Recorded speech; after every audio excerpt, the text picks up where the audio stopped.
अगर किसी प्रदेश की संस्कृति को बिना किताब पढ़े समझना हो तो दो सबसे बड़े आईने होते हैं। एक उसके लोकगीत यानी कि फोक सॉन्ग और दूसरा उसके लोक नृत्य यानी कि फोक डांस। अब उत्तर प्रदेश की मिट्टी अपने गीतों की मधुरता और नृत्यों के लय के माध्यम से अपनी संस्कृति, इतिहास और लोक जीवन की कहानी सुनाती है। तो आइए पलटते हैं लोक कला की विरासत के कुछ महत्वपूर्ण पन्नों को, और जो आपके लिए एग्जाम के दृष्टिकोण से महत्वपूर्ण है और उसी प्रकार से प्रदेश की सांस्कृतिक पहचान के लिए भी ये महत्वपूर्ण है। तो दोनों लिहाज से आज हम बात करेंगे उत्तर प्रदेश के लोक गीतों और लोक नृत्य के विषय में। विशेष रूप से संक्षिप्त में हम बातचीत करेंगे कि परीक्षा में आपके लिए कौन कौन से लोकगीत और विशेष तौर पर लोक नृत्य के महत्वपूर्ण पहलू पूछे जाते हैं। तो देखिए, यहां पर शुरुआत करते हैं और सबसे पहले बात करते हैं, लेकिन उससे पहले एक जरूरी सूचना आप तक साझा कर दें कि आपके लिए फ्रीडम सेल हम लेकर आए हैं, जिस पर कि 11 से लेकर 16 अगस्त तक आपको हमारे सारे स्टेट पीसीएस पर आपको मिलेगा 50% तक का डिस्काउंट। अब इसके लिए विस्तार से आपको जानकारी के लिए कॉल करना है 8750187501 पर। अब हमारे जितने भी पीसीएस के कोर्सेज हैं, चाहे यूपी पीसीएस हो, बीपीएससी हो, आरएएस हो, एचसीएस हो, या जो भी आपको स्क्रीन पर ये कोर्सेज दिखाई दे रहे हैं, इन सब में ऑनलाइन कोर्सेज पर 50% तक की छूट 11 से 16 अगस्त तक आपको मिल रही है। तो इसके लिए डिस्क्रिप्शन में लिंक भी आपको मिल जाएगा और आप चाहें तो इस अवधि के अंदर इस छूट का लाभ उठा भी सकते हैं। तो चलिए देखिए, लोक नृत्य की जो मेजर फोक डांसेस हैं उसकी अगर बात करें तो उसमें सबसे पहले एक सूची आपको यहाँ पर दिख रही है। आप चाहें तो इसका स्क्रीनशॉट ले लीजिए। विशेष तौर पर यहाँ पर यह दर्शाया गया है कि ये कौन सा डांस अमूमन पूछा जाता है एग्जाम में और वो किस क्षेत्र से संबंधित है। जैसे यहाँ पर दिखाई दे रहा है आपको ब्रजभूमि से संबंधित चरकुला, ये अक्सर पूछा गया है। और यहाँ पर बुंदेलखंड के कुछ प्रमुख प्रमुख डांस दिखाई दे रहे हैं, जिसमें कि आपको पाई डंडा, राई, दीपावली या दीवारी, शायरा, कार्तिक गीत आपको दिखाई दे रहे हैं। इसी तरह से आप पूर्वांचल के क्षेत्र से भी संबंधित कुछ नृत्य को देख रहे हैं, जिसमें कर्मा, चौरसिया, नटवरी यहाँ पर आपको दिखाई दे रहा है। अब एक एक करके थोड़ा सा बातचीत करते हैं इनके विषय में। तो देखिए, चरकुला सबसे ज्यादा बार पूछा जाने वाला नृत्य है। चरकुला की अगर बात करें तो यहाँ पर आपको तस्वीर दिख रही होगी, बहुत कुछ इस तस्वीर से ही स्पष्ट हो गया। चरकुला नृत्य सबसे पहले तो क्षेत्र ही पूछा जाता है कि कहां पर किया जाता है। सबसे पहले याद रखना है आपको कि ये ब्रज का जो क्षेत्र है वहां पर चरकुला नृत्य किया जाता है। और इसका अन्य नाम, एक नाम मिलता है पॉट डांस। पॉट डांस इसलिए कहा जाता है, घड़ा नृत्य इसलिए कहा जाता है क्योंकि सिर पर आप देख रहे हैं महिला यहाँ पर पहिए रखी है और उस पर घड़े आपको दिखाई दे रहे हैं। तो सिर पर रखा रथ का पहिया और उस पर घड़ों को रखकर यह नृत्य किया जाता है। तो इसमें बैलेंस की जरूरत पड़ती है। तो एक असाधारण संतुलन का यहाँ पर हम कह सकते हैं कि कौशल प्रदर्शन है, जो कि ब्रज क्षेत्र की एक अद्वितीय सांस्कृतिक विरासत के रूप में जाना जाता है। तो चरकुला जो ब्रज का एक अद्भुत पॉट डांस है यानी कि घड़ा नृत्य है, इसको आपको याद रखना है। अगला अगर नृत्य हम देखें तो बुंदेलखंड में भक्ति और पर्व दोनों से संबंधित नृत्य की बात करें तो जैसा कि दीपावली या दीवारी नृत्य जो है, ये आप समझ गए होंगे कि ये किसी पर्व से संबंधित है। तो पर्व से संबंधित है मतलब दीपावली से ही संबंधित है, इसको दीवारी नृत्य भी कहा जाता है। और ये विशेष तौर पर एक विशेष समुदाय जिसको कि अहिर समुदाय कहते हैं, अहिर समुदाय के द्वारा किया जाता है। सिर पर दिवाली के समय दीपक जलाने की जो प्रचलन है, तो इसमें जो नृत्य होता है उसमें सिर पर दीपक, नर्तक क्या करते हैं, अपने सिर पर जलते हुए दीपक को रखते हैं, दिए को रखते हैं और एक अद्भुत नृत्य करते हैं। तो सिर पर रखकर दीपक जो नृत्य किया जाता है उसको हम दीवारी नृत्य के नाम से जानते हैं। और ये विशेष तौर पर किस समुदाय के द्वारा किया जाता है, तो अहिर समुदाय के द्वारा किया जाता है। ठीक, ये किस क्षेत्र से संबंधित है, तो बुंदेलखंड क्षेत्र से इसका संबंध है। दूसरा हमारा नृत्य जो है वो राई और कार्तिक गीत। कार्तिक गीत का मतलब गीत मत समझ लीजिएगा, कार्तिक गीत नृत्य इसको कहा जाता है। ठीक, राई की बात करें तो ये भी बुंदेलखंड का है और इसको महिलाओं के द्वारा किया जाता है। मोर नृत्य भी इसको कहा जाता है। ठीक, और ये बेसिकली अगर आप देखेंगे तो जन्माष्टमी का जो त्योहार होता है उस समय किया जाता है। तो जहां एक तरफ दीवारी नृत्य दीपावली के त्योहार के अवसर पर होता है, वहीं पर जो राई नृत्य है महिलाओं के द्वारा प्रस्तुत किया जाता है। इसको पिकॉक डांस या मोर नृत्य के रूप में भी जाना जाता है और श्री कृष्ण जन्माष्टमी पर किया जाता है। वहीं पर कार्तिक गीत जो नृत्य है, कार्तिक गीत क्या है, नृत्य है, इसमें श्री कृष्ण और गोपियों के पवित्र संबंधों का एक भावपूर्ण वर्णन किया जाता है। तो याद रखेंगे, कार्तिक गीत में श्री कृष्ण और गोपियों के जो भावपूर्ण संबंध है उसकी अभिव्यक्ति है। यहां से सवाल बनता है तो इसको आप याद रखेंगे। ठीक, अगले हमारे नृत्य के तौर पर देखिए बुंदेलखंड क्षेत्र से ही संबंधित कृषि, ऋतु और पावर, ठीक, इन तीन चीजों से संबंधित नृत्य है। ठीक, तो यहाँ पर देखिए शायरा नृत्य का जिक्र हो रहा है, और शायरा नृत्य की अगर हम बात करें तो बुंदेलखंड क्षेत्र में विशेष तौर पर जो हमीरपुर, झांसी और ललितपुर का क्षेत्र है, वहां पर वर्षा ऋतु में कृषक समुदाय जो है उसके युवक और युवतियों के द्वारा हाथ में डंडे लेकर ये नृत्य किया जाता है, और साथ साथ यहाँ पर जो इंद्र भगवान हैं उनकी पूजा की जाती है अच्छी फसल के लिए। तो अच्छी फसल के लिए वैदिक देवता इंद्र की पूजा के तौर पर आशीर्वाद प्राप्त करने के लिए कौन सा नृत्य किया जाता है? शायरा नृत्य किया जाता है। किस समय प्रदर्शन इसका होता है? तो वर्षा ऋतु में कृषक समुदाय जो है उसके युवक और युवतियां दोनों हाथ में डंडे लेकर क्या करते हैं? शायरा नृत्य करते हैं, और विशेष तौर पर बुंदेलखंड क्षेत्र में ही हमीरपुर, झांसी और ललितपुर, इन जगहों पर यह देखने को मिलता है। दूसरा है पाई डंडा। ठीक, पाई डंडा जो है वो भी अहीर समुदाय के द्वारा ही किया जाता है, और बुंदेलखंड क्षेत्र में एक शौर्य नृत्य के रूप में इसको जाना जाता है, यानी शक्ति के प्रदर्शन के रूप में इसको जाना जाता है। ठीक, तो यहाँ पर यह भी आपको याद रखना है, पाई डंडा नाम से स्पष्ट है कि अहीर समुदाय हाथ में डंडा लेकर बुंदेलखंड क्षेत्र में ही पाई डंडा नृत्य करता है। ठीक, अब पूर्वी उत्तर प्रदेश में आते हैं, तो पूर्वी उत्तर प्रदेश में कुछ ऐसे आपको नृत्य दिखाई देंगे जिसमें कि पहला नाम आपको दिखाई दे रहा है धोबिया राग नृत्य। ठीक, धोबिया राग नृत्य का मतलब क्या है? ये धोबिया राग नृत्य जो है बेसिकली धोबी जो समुदाय है उसके पुरुष नर्तक के द्वारा किया जाता है, यानी कि फीमेल नहीं, मेल के द्वारा किया जाता है। और इसमें धोबी और धोबी जो हम कह सकते हैं उनके पेशे से जुड़ा जो उनका महत्वपूर्ण साथी है, यानी कि गधे। तो धोबी एक व्यक्ति बनेगा और एक गधा बनता है, और साथ साथ एक धोबी और एक गधे का अभिनय यहाँ पर इस नृत्य में दिखाई देता है। धोबिया राग नृत्य इसको कहा जाता है। ठीक, और यहाँ पर ये चाहे जन्म किसी का हो उस खुशी के अवसर पर, चाहे विवाह हो, चाहे दशहरा हो या होली हो, उस अवसर पर ये किया जाता है। धोबी समुदाय केवल पुरुष नर्तक अभिनय में एक नर्तक धोबी बनेगा और दूसरा गधा बनेगा, इसकी भूमिका निभाएगा, और जन्म, विवाह, दशहरा और होली के अवसर पर धोबिया राग जो नृत्य है वो किया जाता है। दूसरा पूर्वांचल क्षेत्र में आप देखेंगे नटवरी नृत्य, और नटवरी नृत्य सबसे पहले यही एक सवाल बन सकता है किस क्षेत्र से इसका संबंध है? तो याद रखना है कि इसका संबंध भी किससे है?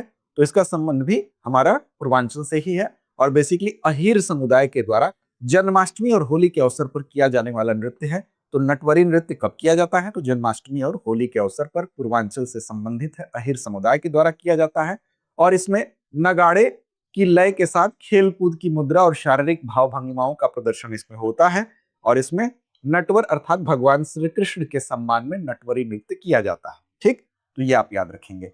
अगली अगर हम देखें जो हमारी कुछ महत्वपूर्ण जो इसमें नाम और हैं अगली स्लाइड में, जिसमें कि कर्मा नृत्य आपको देख रहा है, कई बार ये पूछा गया है। और कर्मा नृत्य जैसा कि आप जानते हैं कि किस क्षेत्र से संबंधित है, तो मिर्जापुर और सोनभद्र के क्षेत्र में ये किया जाता है, और बेसिकली वहां पर जो खरवार और कुल जनजाति है उसके जो पुरुष और महिला दोनों के द्वारा कर्मा नृत्य किया जाता है। तो कर्मा नृत्य सबसे ज्यादा बार ये पूछा गया है कि किस क्षेत्र से, तो मिर्जापुर और सोनभद्र। ठीक, तो यहाँ पर आपको देखना है कि खरवार, कुल जनजातियां, और इसका प्रदर्शन पुरुष और महिला दोनों के द्वारा ज्वाइंट रूप से, संयुक्त रूप से किया जाता है। ठीक, उसके बाद चौरसिया नृत्य दिख रहा है। अब चौरसिया नृत्य का संबंध किससे है? कहार समुदाय से है, और ये पूर्वांचल के जौनपुर में जो जिला है वहां पर, ठीक ना, ये जौनपुर जिले से संबंधित है, कहार समुदाय द्वारा किया जाने वाला चौरसिया नृत्य। वहीं पर धीवर राग नृत्य भी है। धीवर राग नृत्य, केवल राग मत समझिएगा, ये क्या है? ये नृत्य है। तो धीवर राग नृत्य जो है ये भी कहार समुदाय के द्वारा किया जाता है, शुभ अवसरों पर किया जाने वाला है। ठीक, तो ये भी आपको याद रखना है। ठीक, अब आप कमेंट करके बताइए कि जो धीवर राग नृत्य है ये किस जगह पर किया जाता है। अब इसको आप सर्च करिए, धीवर राग नृत्य कहां पर किया जाता है विशेष रूप से, इसको आप कमेंट करके बताइए। तो एक नजर डालिए फिर से लोक नृत्य में, एक तुलनात्मक दृष्टि इस चार्ट के माध्यम से, आप चाहें तो स्क्रीनशॉट भी ले सकते हैं। देखिए सबसे पहले चरकुला, कई बार पूछा गया प्रश्न है, कहां से संबंध है? ब्रजभूमि से। विशेष तौर पर अगर देखें तो इसमें क्या ध्यान देने वाली चीज है? चरकुला नृत्य को पॉट डांस भी कहा जाता है, यानी घड़ा नृत्य भी के तौर पर जाना जाता है, उसमें उसका बैलेंस बनाया जाता है। ठीक, प्रमुख समुदाय जो स्थानीय समुदाय है उसको, यानी कि ब्रज क्षेत्र का स्थानीय जो समुदाय है उसके द्वारा किया जाता है। दीवारी नृत्य या दीपावली नृत्य की बात करें तो बुंदेलखंड से इसका संबंध है, अहीर समुदाय के द्वारा किया जाता है। दीपावली का मतलब दीपक रखकर इसको विशेष प्रकार से किया जाता है। शायरा नृत्य बुंदेलखंड से संबंधित है, तो इसमें जो कृषक हैं विशेष तौर पर हमीरपुर झांसी के वर्षा ऋतु में इंद्र की पूजा के तौर पर करते हैं। नटवरी पूर्वी उत्तर प्रदेश में अहिर समुदाय के द्वारा। जन्माष्टमी होली नक्कारे की लय पर इस अवसर पर किया जाता है। धोबिया पूर्वी उत्तर प्रदेश में धोबी केवल पुरुषों के द्वारा जन्म विवाह दशहरा होली के अवसर पर किया जाता है। कर्मा मिर्जापुर और सोनभद्र खरवार और कोल जनजाति के द्वारा संयुक्त जनजातीय नृत्य के तौर पर इसको जाना जाता है। तो ये एक रिवीजन भी आपका हो गया। अब चलते हैं दूसरी बात। अब देखिए ये भी याद रखिएगा, नौटंकी लोक नाट्य की अगर बात करें तो नौटंकी और रामलीला ये दो चीजें यहाँ पर ध्यान देने वाली हैं। नौटंकी की दो शैलियां दिखाई देती हैं। एक शैली आपकी जो है वो हाथरसी शैली है और दूसरी जो है वो कानपुरी शैली है, ठीक है ना। और नौटंकी जो शैली होती है उसमें संवाद भी होता है और गायन भी होता है, यानी कि बातें कहानी के तौर पर एक तरह से कह सकते हैं कि कोई उसमें बातचीत भी होगी और बीच बीच में गायन भी होगा, तो इसको नौटंकी कहते हैं। इसकी शैली संवाद और गायन की सशक्त प्रस्तुति होती है और ये सबसे लोकप्रिय नाट्य शैली है, ठीक ना। तो याद रखेंगे इसके दो प्रमुख नाट्य शैलियां इसमें हाथरसी भी है और कानपुरी भी है, दोनों की नौटंकी प्रसिद्ध है। रामलीला की बात करें तो रामलीला नौटंकी शैली में की जाती है, विशेष तौर पर दशहरे के समय नवरात्रि के दौरान सितंबर अक्टूबर का जो महीना होता है उस समय भगवान राम के से जुड़े हुए जो प्रसंग है उनका मंचन रामलीला में किया जाता है। रामलीला उत्तर प्रदेश में अगर आप बात करेंगे तो वाराणसी में जो रामनगर है वहां की रामलीला बहुत प्रसिद्ध है। तो ये आपसे सवाल भी पूछा जा सकता है, उसको भी आप ध्यान रखेंगे। शास्त्रीय धरोहर के रूप में देखें तो कथक का नाम उत्तर प्रदेश से विशेष तौर पर जुड़ा हुआ है, क्योंकि ये उत्तर प्रदेश की इस प्रमुख शास्त्रीय नृत्य शैली की बात करें तो इसका जन्म स्थल जो है वो उत्तर प्रदेश है, इसलिए महत्वपूर्ण है, ठीक। विशेष तौर पर जो वाजिद अली शाह थे, अवध के जो नवाब थे, आखिरी जो नवाब थे, तो उन्होंने इसको क्या किया था, एक विशेष संरक्षण उनके द्वारा इसको दिया गया था। तो अवध के अंतिम नवाब वाजिद अली शाह का विशेष संरक्षण भी कथक को प्राप्त हुआ था और दरबारों में जब संरक्षण मिला तो ये शैली लोक कथा से परिष्कृत हुई और परिष्कृत होने के बाद धीरे धीरे ये क्या हुई, एक शास्त्रीय जो कला है उसमें ये परिवर्तित हो गई, ठीक। तो कथक का संबंध उत्तर प्रदेश से है, उत्तर प्रदेश इसकी जन्मस्थली के रूप में जाना जाता है। वाजिद अली शाह का संरक्षण जो कि अंतिम अवध के नवाब थे दिया गया था, ये फैक्ट्स ध्यान रखेंगे। फिर अब लोकगीतों की बात कर लेते हैं। तो उत्तर प्रदेश के लोकगीतों में अगर हम देखें तो जैसे रसिया लोकगीत है, रसिया उत्तर प्रदेश के ब्रज क्षेत्र में गाए जाने की परंपरा है, ठीक। और किससे संबंधित है तो भगवान श्री कृष्ण की विभिन्न प्रकार की आराधना इसमें इस गीत के माध्यम से की जाती है। वहीं पर चैता लोकगीत की बात कर ले तो मुख्य रूप से फाल्गुन पूर्णिमा से चैत्र पूर्णिमा तक गाया जाता है, इसमें प्रेम की अभिव्यक्ति होती है, ठीक।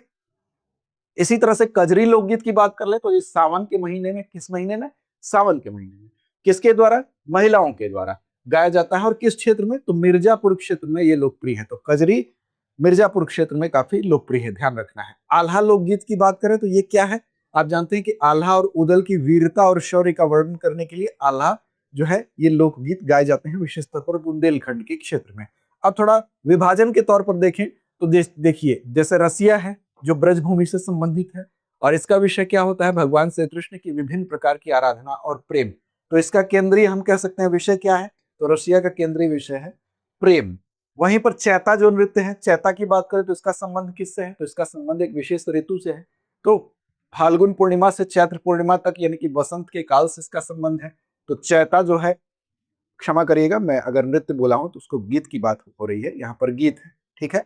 तो यहाँ पर चैता की बात करें तो चैता जो गीत है वो फाल्गुन पूर्णिमा से चैत्र पूर्णिमा यानी कि विशेष एक काल की बात हो रही है, ठीक। और प्रेम की भावपूर्ण अभिव्यक्ति इसके माध्यम से मिल रही है। अब कजरी की बात कर लें तो कजरी में क्या हो रहा है, कजरी में सावन के महीने में मिर्जापुर के क्षेत्र में क्या किया जा रहा है, महिलाएं इसको गा रही हैं, एक लोकप्रिय गीत है, तो एक आराधना है। तो एक प्रेम को समर्पित है, दूसरा एक विशेष ऋतु को समर्पित है और तीसरे में कजरी के माध्यम से आराधना की जा रही है, ठीक। विशेष तौर पर आप इसका क्षेत्र जिसमें दिया है वो याद रखेंगे। आल्हा और बिरहा, शौर्य और लोक गाथा के तौर पर हम जानते हैं आल्हा को, और बिरहा, बिरहा में भी कहानी होती है, उस कहानी को गाया जाता है, ठीक। तो बिरहा भी हम कह सकते हैं पूर्वांचल में विशेष तौर पर आप देखेंगे तो उत्तर प्रदेश के प्रमुख गीतों में से एक है, जिसमें से कि वियोग हो गया, लोक कथाएं हो गई, ऐतिहासिक घटनाएं होंगी, उनको गा के वर्णन किया जाता है, मतलब उस गायन में घटना होती है, ठीक, और इसको गाया जाता है। ये काफी लोकप्रिय है, ये भी कई अवसरों पर गाया जाता है, ठीक। आल्हा की बात कर ले तो आल्हा विशेष तौर पर बुंदेलखंड से संबंधित है और आल्हा और उदल उनकी वीरता का इसमें शौर्य, उनकी वीरता और शौर्य का गा के इसमें वर्णन किया जाता है, आप लोग इससे परिचित भी हैं। तो बुंदेलखंड के वीर रस से भरा हुआ ये गायन होता है, आपको याद रखना है। वहीं पर अगर बिरहा की बात करें तो इसमें सारे रस होंगे, वियोग भी होगा, लोक कथाएं भी होंगी, ऐतिहासिक घटनाओं का शक्तिशाली गायन भी होगा। तो इसमें प्रतियोगिता के तौर पर भी कभी कभी बिरहा दिखाई देता है, यानी एक तरफ पुरुष गायक होगा, एक तरफ महिला, दोनों के बीच में संवाद के माध्यम से, गायन के माध्यम से एक प्रतियोगिता भी होती है, हास परिहास भी होता है। तो इसमें विशेष तौर पर एक कथानक होगा, उस कथानक को गा के वर्णन किया जाता है और पूर्वांचल से इसका संबंध है। तो कुल मिलाकर निष्कर्ष के रूप में यह कहा जा सकता है कि चाहे लोकगीत हो या यहाँ के लोक नृत्य हो, वो दोनों मिलकर क्या करते हैं, उत्तर प्रदेश की लोक कला बनाते हैं और ब्रज की भक्ति से लेकर, बुंदेलखंड के शौर्य से लेकर, विभिन्न समुदायों को पिरोते हुए, चाहे अहेर हो, धोबी हो, कहार हो, खरवार हो, उनकी जीवन शैली का एक अद्भुत संगम बनाते हैं। और साथ साथ चरकुला के भौतिक संतुलन से लेकर कथक के शास्त्रीय परिष्करण तक और भारतीय संस्कृति के सबसे रंगीन पृष्ठों को सजोने का काम ये करते हैं। तो ये आप पैरा यूज कर सकते हैं मेंस की आंसर राइटिंग में। बाकी फैक्ट्स आप याद कर लीजिएगा, वो आपके प्रीलिम्स परीक्षा में पूछा जा सकता है। तो हम कह सकते हैं कि सांस्कृतिक धरोहर ये हमारी पहचान है, इनको जानना, इनको सहजना हमारा उत्तरदायित्व है और साथ साथ आपके एग्जामिनेशन के लिए भी महत्वपूर्ण है। तो ये थे कुछ महत्वपूर्ण यहाँ पर फैक्ट्स। अब आते हैं एक अभ्यास प्रश्न पर और उसकी जिम्मेदारी आप पर छोड़ते हैं इसका जवाब देने की। चरकुला लोक नृत्य किस क्षेत्र से संबंधित है? विकल्प आपके सामने है, अवध, ब्रजभूमि, बुंदेलखंड या पूर्वांचल। तो इसका सही जवाब दीजिए कमेंट बॉक्स में। साथ साथ चैनल को सब्सक्राइब नहीं किया है तो कर लीजिए। और हाँ, 9 बजे हम आपके लिए लेकर आते हैं टारगेट यूपी पीसीएस को ध्यान में रखते हुए लाइव सेशन करंट अफेयर्स का, जो कि डेली की घटनाओं पर आधारित होता है। उससे जुड़िए, आपके करंट अफेयर्स की तैयारी को बेहतर बनाएगा हमारा ये चैनल। तो साथ साथ लड़ते रहिए, अपने लक्ष्य की ओर ईमानदारी से बढ़ते रहिए। अब एग्जाम की तैयारी को और बेहतर करने के लिए हमारे चैनल को लाइक, शेयर और सब्सक्राइब करना ना भूलें।